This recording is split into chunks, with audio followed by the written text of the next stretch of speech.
छत्तीसगढ़ के बिलासपुर में आज एक और ट्रेन हादसा हो गया और एक ही ट्रैक पे दो ट्रेन आपस में टकरा गई, जिससे लगभग 7 लोगों की मौत हो गई और बहुत सारे लोग जख्मी भी हो गए। यह चौकसा कॉलेज के जस्ट पीछे अभी हादसा हुआ है, जस्ट 3:45 पे।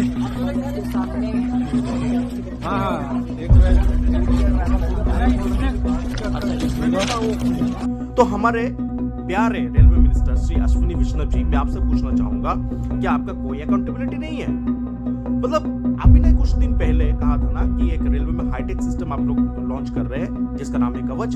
अगर एक ही ट्रैक पे दो ट्रेन आती है तो ये कवच जो है सिग्नल के जरिए दोनों ट्रेन को रोक देगी और जिससे एक्सीडेंट नहीं होगा। देखिए कवच अपना ब्रेक लगाता है।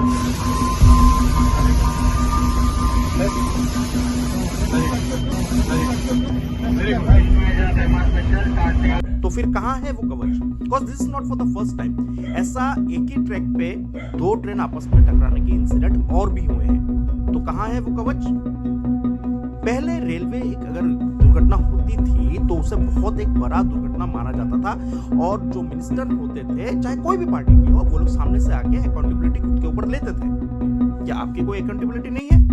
ये जो पैसेंजर्स टिकट काट के ये लोग जो ट्रेन में चलते हैं तो इनका सुरक्षा आपके ऊपर है। ये लोग यही सोच के चलते हैं कि ट्रेन में हम लोग जाते हैं तो सेफ है, लेकिन आपने तो वो डेफिनेशन ही चेंज कर दिया। अभी उनका जो ये सुरक्षा का जो अकाउंटेबिलिटी है किसके ऊपर है? जिम्मेदारी आपकी नहीं है?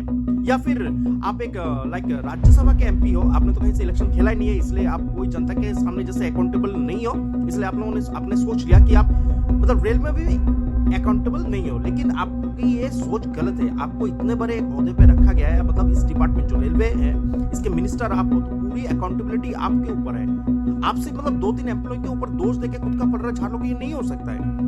ये आपका दायित्व है, आपको देखना होता है कि एम्प्लॉय ठीक से काम कर रहा है कि नहीं कर रहा है, कहीं पे सिस्टम कुछ फेलियर है क्या, या फिर कहीं पे कुछ अगर गलत हो रहा है या फिर उसे सुधारना है या फिर हाईटेक करना है, पूरा दायित्व आपके ऊपर है। तो कहीं पे अगर कुछ गलती हो रही है, कहीं पे एक्सीडेंट हो रहा है या लोग मर रहे हैं, उसका पूरा अकाउंटेबिलिटी आपके ऊपर है। इसके लिए आपको रेलवे मिनिस्टर बनाया गया है, चाहे आप राज्यसभा की एमपी ही क्यों ना हो, अकाउंटेबिलिटी आपकी है।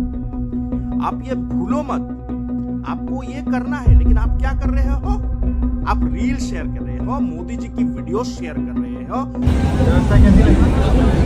ठीक व्यवस्था सब ठीक रही, आने में दिक्कत नहीं हुई। और हाँ, लेटेस्टली आप एसी में कौन सी कलर की चद्दर लगेगी आप वो इनॉग्रेट कर रहे हो प्रेस में बुला के, लेकिन आप ये खबर नहीं ले रहे हो कि डिपार्टमेंट में या रेलवे में क्या फॉल्ट है जिसके चलते आए दिन सबसे ज्यादा एक्सीडेंट रेलवे का आपके टेन्योर में हो रहा है। आप उसका अकाउंटेबिलिटी खुद पे नहीं ले रहे हो। आई मीन क्यों? ये नहीं है मैं कोई पॉलिटिकल पार्टी के केस में हूँ या पॉलिटिकल पार्टी के फेवर में बोल रहा हूँ, मैं फैक्ट बोल रहा हूँ। मैं एक जनता हूँ जो रेलवे में सफर करता रहता हूँ और मुझे डर लगता है अभी वो आपके बदौलत, आपकी वजह से मुझे डर लगता है रेलवे में सफर करने को। हमारी सुरक्षा आपके ऊपर भरोसे में हम लोग रख के हम लोग ट्रेवल करते हैं और फिर क्या होता है, ऐसे ट्रेन एक्सीडेंट होता है और लोग अपनी जिंदगी गवा बैठते हैं। अकाउंटेबिलिटी आपकी है मिस्टर रेलवे मिनिस्टर, इस पे थोड़ा ध्यान दो। ये जो रेलवे एम्प्लॉय के ऊपर कितना स्ट्रेस हो रहा है, ये तो आए दिन वीडियो निकल रहा है, हम लोग देखते हैं, थोड़ा उस पे ध्यान दीजिए तो रेलवे का भी कल्याण होगा और देश का भी कल्याण होगा और हम लोग जो आपके भरोसे चलते हैं ट्रेन में, हमारी जिंदगी भी सुरक्षित हो। और अगर आपसे ये नहीं हो पा रहा है तो पूरी से शर्म कीजिए और अपनी नाकामियत को मानते हुए रेजिग्नेशन दीजिए। तब कोई कैपेबल इंसान जिसका कैपेबिलिटी है वो आएगा और शायद रेलवे को वो ठीक से चलाएगा। और आप वही कीजिए जो आप अच्छा करते हैं, वो रंग बिरंगी चद्दर बेचिए, वही आपके लिए एक सूटेबल जॉब होगा। धन्यवाद। वाले लोग हैं, आपकी तरह रील बना के